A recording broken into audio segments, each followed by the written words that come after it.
अगर आपको भी सता रहा है चीनी बीमारी का डर, तो कैसे घर बैठे इसका पता लगा सकते हैं, जानने के लिए देखते रहिए। और अगले 60 दिन में 1 लाख लोगों को रोजगार दे रही है ये कंपनी, आप भी देख लें। साथ ही देखेंगे इस राज्य की सीमाओं पर आया फैसला, सील कर दिए हैं सारे बॉर्डर्स। आगे देखेंगे दोस्तों, विश्वविद्यालयों में 29 जून से शुरू होंगी परीक्षाएं, 1 सितंबर से शुरू होगा नया सत्र। और आगे देखेंगे अनलॉक 1 में बदले ड्राइविंग के नियम, अब क्या करना होगा जरूरी। दोस्तों हर खबर भी है जरूरी है, तो एक भी मिस ना करें और वीडियो को पूरी जरूर देखें। लेकिन उससे पहले इस वीडियो को बनाने में मुझे बहुत मेहनत लगती है और इस मेहनत के लिए वीडियो को आप एक छोटा सा लाइक जरूर कर दें। फटाफट से ले चलते हैं आपको हमारी आज की सबसे पहली बड़ी खबर की तरफ। अगर आपको भी सता रहा है चीनी बीमारी का डर, तो कैसे घर बैठे इसका पता लगा सकते हैं। दोस्तों चीनी बीमारी ने लोगों की हालत खराब कर दी है। किसी को थोड़ा सा भी जुकाम और खांसी होने लगता है तो सभी को यह डर सताने लगता है कि कहीं उन्हें महामारी के लक्षण तो नहीं है। लेकिन अब आप घर बैठे आसानी से पता लगा सकते हैं कि आपको चीनी बीमारी है या नहीं। दरअसल चीनी बीमारी के लक्षण फ्लू से मिलते जुलते हैं, जिससे काफी हद तक लोगों को इन लक्षणों में फर्क महसूस कर पाना मुश्किल हो जाता है। ऐसे में आप अपने किचन में मौजूद मसालों से पता लगा सकते हैं कि आपको चीनी बीमारी है या नॉर्मल फ्लू। दरअसल साइंटिस्ट द्वारा एक तरह का सर्वे तैयार किया गया है, जिससे आप किचन में मौजूद मसालों को चख कर यह पता लगा सकते हैं कि आपको चीनी बीमारी तो नहीं है। जानकारी के मुताबिक इसके लिए आपको अपनी किचन में मौजूद हल्दी, दालचीनी, सौंफ, इलायची, सरसों, जीरा, लौंग, काली मिर्च और मुलैठी जैसे मसालों को सूंघकर या चख कर देखना होगा, जिनके आधार पर आप अपना रिजल्ट पता लगा पाएंगे। बता दें कि भारत समेत 38 देशों के 500 साइंटिस्ट ने एक सर्वे किया है। इस स्टडी पर सबसे पहले दक्षिण कोरिया ने काम करना शुरू किया था, जिससे पता लगा था कि चीनी बीमारी के 30% केस में लोगों के सूंघने और स्वाद लेने की क्षमता काफी कम हो गई थी। अगले 60 दिन में 1 लाख लोगों को रोजगार दे रही है ये कंपनी। महामारी के समय में भारतीय कपड़ा उद्योग और बैग बनाने वाली समेत कई कंपनियों ने अपने बिजनेस मॉडल में तात्कालिक सुधार किया है, जिसका फायदा कंपनी के साथ साथ देश को भी मिला है। अभी मास्क और पीपी किट की डिमांड सबसे ज्यादा है। ऐसे में ट्रैवल बैग, यात्रा और फैशन से जुड़े सामान बनाने वाली कंपनी वाइल्डक्राफ्ट अगले 60 दिन में करीब 1 लाख लोगों को काम पर रख सकती है। महामारी संकट को देखते हुए कंपनी का प्लान निजी सुरक्षा से जुड़े सामानों का निर्माण और वितरण तेज करने की है। बेंगलुरु की इस कंपनी ने 11 शहरों में 63 कारखानों के साथ मिलकर काम करना शुरू किया है। इससे कंपनी अब तक करीब 30,000 लोगों को परमानेंट या टेम्परेरी रोजगार दे चुकी है। इन कारखानों में कंपनी दोबारा उपयोग में आने वाली निजी सुरक्षा किटों और मास्क, सुपर मास्क का निर्माण करा रही है। दोस्तों इस चैनल पर हम आपको देश और दुनिया भर की सबसे बड़ी खबरें सबसे पहले बताते हैं, और अगर आपको भी दुनिया भर की खबरें सबसे पहले चाहिए तो चैनल को बिना भूले नीचे दिए गए लाल बटन को दबाकर सब्सक्राइब जरूर कर दें और बेल आइकन प्रेस कर दें। इस राज्य की सीमाओं पर आया फैसला, सील कर दिए गए हैं सारे बॉर्डर। दोस्तों महामारी के बढ़ते संक्रमण को देखते हुए दिल्ली के मुख्यमंत्री अरविंद केजरीवाल ने सोमवार को बड़ी घोषणा की है। दिल्ली सीएम ने दिल्ली के बॉर्डर को अब अगले 1 हफ्ते के लिए सील करने का फैसला लिया है। सीएम अरविंद केजरीवाल ने कहा है कि चीनी बीमारी के बढ़ते मामलों को देखते हुए यह फैसला लिया गया है। आपको बता दें कि अरविंद केजरीवाल का यह फैसला उस समय आया जब नोएडा, गाजियाबाद जैसे शहरों ने पहले ही दिल्ली से लगी सीमाओं को लॉक कर रखा है। दिल्ली सीएम अरविंद केजरीवाल ने सोमवार को प्रेस कॉन्फ्रेंस करके लॉकडाउन 5 में मिलने वाली छूटों का ऐलान किया है। सबसे बड़ा फैसला दिल्ली बॉर्डर को सील करने का है। ऐसे में सीएम अरविंद केजरीवाल ने इसको लेकर जनता से सुझाव भी मांगे हैं, जो शुक्रवार की शाम 5 बजे तक भेजे जा सकते हैं।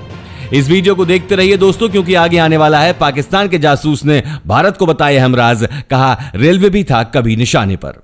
विश्वविद्यालयों में 29 जून से शुरू होंगी परीक्षाएं, 1 सितंबर से शुरू होगा नया सत्र। दोस्तों भोपाल के सभी विश्वविद्यालयों में अंतिम वर्ष की परीक्षाएं पेन पेपर मोड पर 29 जून से 31 जुलाई के बीच आयोजित होंगी। इसके तहत 7 विश्वविद्यालयों में लगभग 4 लाख विद्यार्थी अंतिम वर्ष की परीक्षाएं देंगे। प्रमुख सचिव उच्च शिक्षा अनुपम राजन ने बताया कि कुल 597 परीक्षा केंद्रों पर अंतिम वर्ष के लगभग 3,04,853 विद्यार्थी और चौथे सेमेस्टर के लगभग 1 लाख विद्यार्थी ऑफलाइन परीक्षा में शामिल होंगे। राजन ने जानकारी देते हुए बताया कि रीवा विश्वविद्यालय को छोड़कर बचे हुए 6 विश्वविद्यालय में 25% परीक्षाएं होंगी। उन्होंने बताया कि विश्वविद्यालय परीक्षाओं के चलते परीक्षा केंद्रों पर सोशल डिस्टेंसिंग का कड़ा पालन किया जाना अनिवार्य होगा।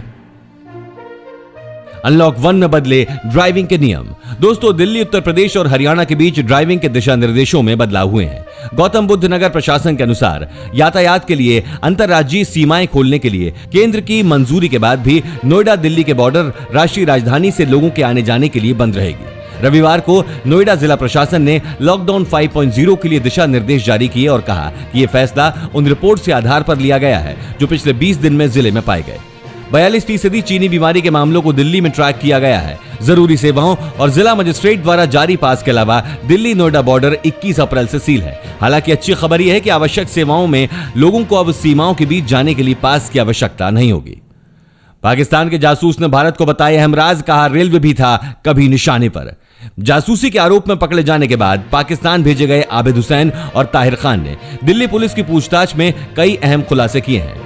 दिल्ली पुलिस के एसीपी अनिल मित्तल ने मीडिया को बताया कि पाक उच्चायोग के अधिकारी आबिद ने पूछताछ में जानकारी दी कि उसने कई फर्जी पहचान पत्र बनाकर कई संगठनों और विभागों के लिए काम करने वाले लोगों को लुभाने की कोशिश की। इतना ही नहीं, आबिद हुसैन और ताहिर खान ने भारतीय रेलवे में काम करने वाले शख्स से बात करने के लिए मीडिया कर्मी के भाई गौतम के नाम से तस्वीर खिंचवाई। उसने कहा कि उसे अपने भाई के लिए रेल आंदोलनों के बारे में जानकारी चाहिए थी ताकि वो भारतीय रेलवे पर कहानी तैयार कर सके। इसके लिए वो पैसे देने को तैयार थे।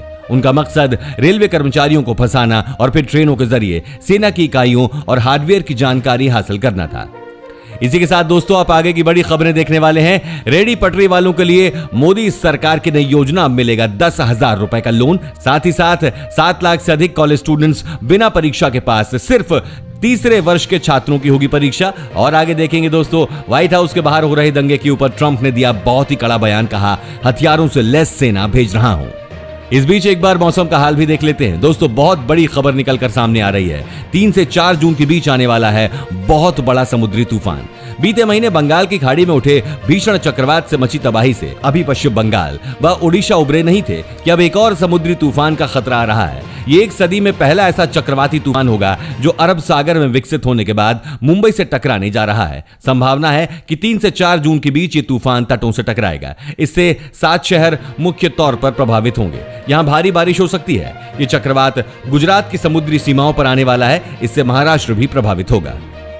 रेहड़ी पटरी वालों के लिए मोदी सरकार की नई योजना। प्रधानमंत्री नरेंद्र मोदी कैबिनेट की सोमवार को बैठक हुई। इस बैठक में कई अहम फैसले लिए गए। इसमें कृषि, मजदूरी से लेकर छोटे कारोबार के लिए कई बड़े फैसले हुए। कैबिनेट बैठक में लिए गए निर्णयों के बारे में बताते हुए केंद्रीय मंत्री प्रकाश जावड़ेकर ने कहा कि रेहड़ी पटरी वालों की योजना को एक नया नाम दिया गया है। अब ये योजना पीएम स्वनिधि योजना के नाम से जानी जाएगी, जो मुख्य रूप से रेहड़ी पटरी वालों के लिए ही होगी। एमएसएमई के लिए 20,000 करोड़ रुपए लोन देने का प्रावधान है। सलून, पान की दुकान और मोची को भी इस योजना से लाभ होगा। सरकार व्यवसाय को आसान बनाने की दिशा में काम कर रही है। एमएसएमई को लोन देने के लिए 3 लाख करोड़ की योजना है। रेहड़ी पटरी वालों के लिए लोन की योजना लाई गई है। वहीं दोस्तों अब अनलॉक फेज 1 में उत्तर प्रदेश को आज से पूरी तरह से खोल दिया गया है। आप भी जाने की क्या है शर्तें और क्या चीजें आपको खुली हुई दिखाई देंगी। दोस्तों यूपी की योगी आदित्यनाथ सरकार ने छूट का ऐलान कर दिया है, लेकिन नोएडा और गाजियाबाद बॉर्डर को लेकर राज्य सरकार ने फैसला जिला प्रशासन पर छोड़ दिया है। यूपी सरकार के मुख्य सचिव की ओर से जारी दिशा निर्देशों में कहा गया है कि राज्य में 1 से 30 जून तक लॉकडाउन जारी रहेगा, लेकिन फिलहाल आज से तमाम छूट लागू हो रही है। बाजार सुबह 9 बजे से रात 9 बजे तक खुलेंगे। सुपरमार्केट भी खोलने के आदेश। सलून और ब्यूटी पार्लर्स भी खोले जा सकेंगे। सभी सरकारी दफ्तर 3 शिफ्ट्स में खुलेंगे। 30 लोगों के साथ बारात की अनुमति होगी। टैक्सी, कैब और ई रिक्शा को भी अनुमति। फल मंडी सुबह 8 बजे से रात 8 बजे तक। रोडवेज बसेस चलाने की भी अनुमति मिली। बसों में सीट के हिसाब से ही सवारी बैठाने की अनुमति और प्राइवेट बसें शर्तों के साथ चलाई जाएंगी। 7 लाख से अधिक कॉलेज स्टूडेंट्स बिना परीक्षा के पास। दोस्तों रायपुर प्रशासन ने बहुत बड़ा निर्णय लिया है। रायपुर में विश्वविद्यालय में पहले और दूसरे वर्ष में पढ़ने वाले छात्रों को बिना किसी परीक्षा के ही पास कर दिया गया है, जबकि सिर्फ तीसरे वर्ष के छात्रों को एग्जाम देने के निर्देश दिए गए हैं। छत्तीसगढ़ शिक्षा विभाग से जारी आदेश के मुताबिक तीसरे वर्ष के छात्रों को परीक्षा देनी होगी और प्रथम व द्वितीय वर्ष के छात्रों को जनरल प्रमोशन दिया जाएगा। जारी आदेश के मुताबिक प्रथम और द्वितीय वर्ष के छात्रों को आंतरिक परीक्षा और प्रैक्टिकल के आधार पर अंक दिए जाएंगे। अंकों के आधार पर परिणाम जारी होंगे। राज्य सरकार का यह आदेश शिक्षा सत्र 2019-20 के लिए निकाला गया है। शिक्षा सत्र 2019-20 में प्रथम वर्ष और द्वितीय वर्ष के छात्रों की अंक सूची पर जनरल प्रमोशन अंकित रहेगा। अमेरिका और चीन के बीच बढ़ती तकरार के बीच चीन ने भारत से एक विनती कर डाली है। आप भी देखिए। पिछले दिनों लद्दाख में हिंदुस्तान के सख्त रुख के बाद नरम रुख बरतने वाले चाइना ने अब हिंदुस्तान से विनती की है कि वो अमेरिका चीन टकराव से दूर रहे। महामारी सहित विभिन्न मुद्दों पर अमेरिका के साथ बढ़ते विवाद के बीच चाइना ने हिंदुस्तान को इससे दूर रहने की सलाह दी है। चीन की तरफ से बोला गया है कि हिंदुस्तान को नए शीत युद्ध में चाइना पर हमला करने वाला अमेरिकी मोहरा नहीं बनना चाहिए, वरना उसे महामारी के बीच बड़े पैमाने पर आर्थिक नुकसान उठाने पड़ेंगे।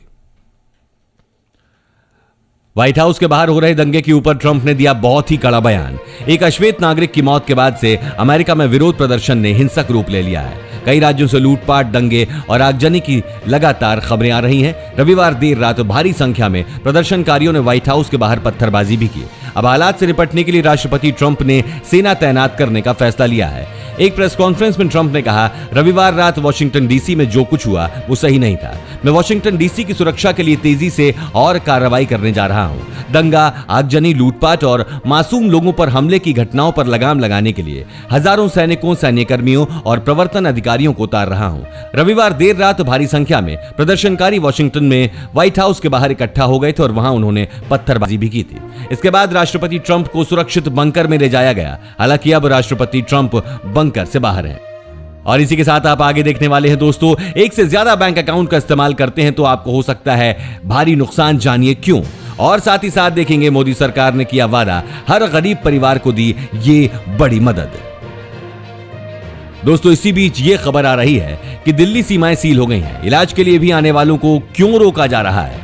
दिल्ली के सीएम अरविंद केजरीवाल ने एक सप्ताह के लिए सीमा सील करने का आदेश दिया है। सीएम ने कहा कि दिल्ली में लोग अच्छी स्वास्थ्य सेवाओं के लिए आते हैं। उन्होंने कहा कि जैसे ही हम सीमा खोलेंगे, यहां चीनी बीमारी के लिए रखे बेड तुरंत भर जाएंगे। दिल्ली के सीएम के इस फैसले को सियासी नजरिए से भी देखा जा रहा है। बता दें कि बीजेपी शासित उत्तर प्रदेश और हरियाणा ने दिल्ली से लगती जिलों की सीमाओं को सील कर दिया है।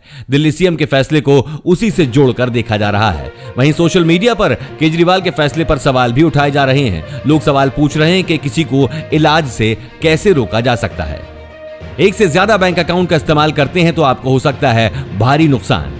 आजकल नौकरी बदलने के साथ ही एक नया बैंक अकाउंट खुलवाना पड़ता है और इस प्रोसेस में कई सारे अकाउंट्स हो जाते हैं। यहां तक कि कई बार तो लोग पुराने अकाउंट्स को बंद कराने की जरूरत भी नहीं समझते, लेकिन वहीं आपको सबसे ज्यादा नुकसान कर सकता है। अगर आपका भी एक से ज्यादा खाता है और वो निष्क्रिय हो गया है तो उन्हें तुरंत बंद करा दीजिए, नहीं तो आने वाले समय में बड़ा नुकसान हो सकता है। आपको बताते हैं कि कैसे सैलरी अकाउंट में अगर 3 महीने तक सैलरी नहीं आती है तो बैंक उसे सेविंग अकाउंट्स में बदल देता है। सेविंग अकाउंट में तब्दील होने से खाते को लेकर बैंक के नियम बदल जाते हैं। दरअसल बैंक के नियम के मुताबिक सेविंग अकाउंट में एक न्यूनतम राशि मेंटेन करनी जरूरी है। अगर आप ऐसा नहीं कर पाते हैं तो आपको पेनल्टी देनी पड़ सकती है। कई बार आपके खाते में आने वाली रकम से यह पेनल्टी काट ली जाती है।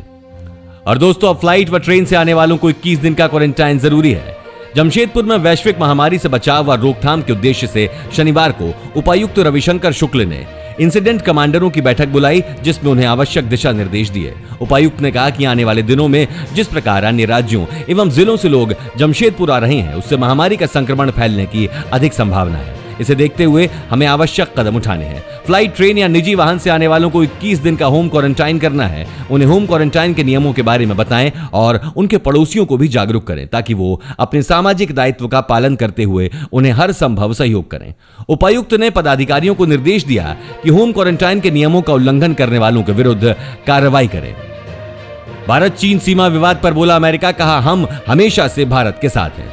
अमेरिकी विदेश मंत्री माइक पोम्पियो ने कहा है कि चीनी सैन्य क्षमताओं का खतरा देखते हुए अमेरिका निश्चित ही भारत समेत दुनिया भर के कई साझेदार देशों के साथ हाथ मिला सकता है। उन्होंने कहा, चीनी सेना ने जो तरक्की की है वो सच है। राष्ट्रपति शी जिनपिंग अपनी सैन्य क्षमताएं बढ़ा रहे हैं। हमारा रक्षा मंत्रालय इस खतरे को समझने के लिए हर संभव प्रयास कर रहा है। विदेश मंत्री पोम्पियो ने कहा कि मुझे पूरा भरोसा है कि राष्ट्रपति ट्रंप के नेतृत्व में हमारा रक्षा विभाग, हमारी सेना और हमारे राष्ट्रीय सुरक्षा संस्थान इतने सक्षम हैं कि हम अमेरिकियों की रक्षा कर सकते हैं। भारत चीन के बीच चल रहे सीमा विवाद पर एक सवाल का जवाब देते हुए पोम्पियो ने कहा, चीन मार्च से ही ये सब कर रहा है। वो लंबे समय से इसके लिए प्रयास कर रहा था। वे वहां कुछ ऐसा करेंगे जिससे उनका फायदा हो, लेकिन हम भारत के साथ हैं। चीन सिर्फ धमकियां देता रहा है और यह काम वो लंबे समय से कर रहा है। देखेंगे मोदी सरकार ने पूरा किया वादा, हर गरीब परिवार को दी ये बड़ी मदद। देश में प्रधानमंत्री गरीब कल्याण योजना के तहत लगभग 20 करोड़ परिवारों को 3 महीने तक 1 किलो दाल प्रति परिवार प्रति माह मुफ्त वितरण के लिए 5.88 लाख टन दाल का रखाव हो चुका है। 30 मई तक 4.85 लाख टन दालों को राज्य भेज दिया गया है, जिसमें से 3.88 लाख टन दाल का उठाव सभी राज्यों ने कर लिया है। वहीं फूड कॉर्पोरेशन ऑफ इंडिया ने 25 मार्च से 30 मई तक 5.40 लाख टन गेहूं और 7.68 लाख टन चावल मुहैया करवाया है। राहत केंद्र लंगर चला रहे हैं। एनजीओ और कई संस्थाओं को लॉकडाउन के दौरान अब तक 21 रुपए प्रति किलोग्राम की दर से 980 टन गेहूं और 22 रुपए प्रति किलोग्राम की दर से 8,484 टन चावल दिया गया है। 31 मई तक फूड कॉर्पोरेशन ऑफ इंडिया ने 3,675 रेल रैक के जरिए 102.90 लाख टन अनाज लोड कर विभिन्न राज्यों को भेज दिया है। दोस्तों, आपको क्या लगता है कौन से महीने में चीनी बीमारी पूरी तरह से भारत से खत्म हो जाएगी? अपना जवाब मुझे कमेंट करके जरूर बताएं। और साथ ही अगर आपको ऐसे ही न्यूज हर रोज अपने मोबाइल फोन पर चाहिए तो बिना भूले हमारे चैनल को नीचे दिए गए लाल बटन को दबाकर सब्सक्राइब जरूर कर दें। धन्यवाद।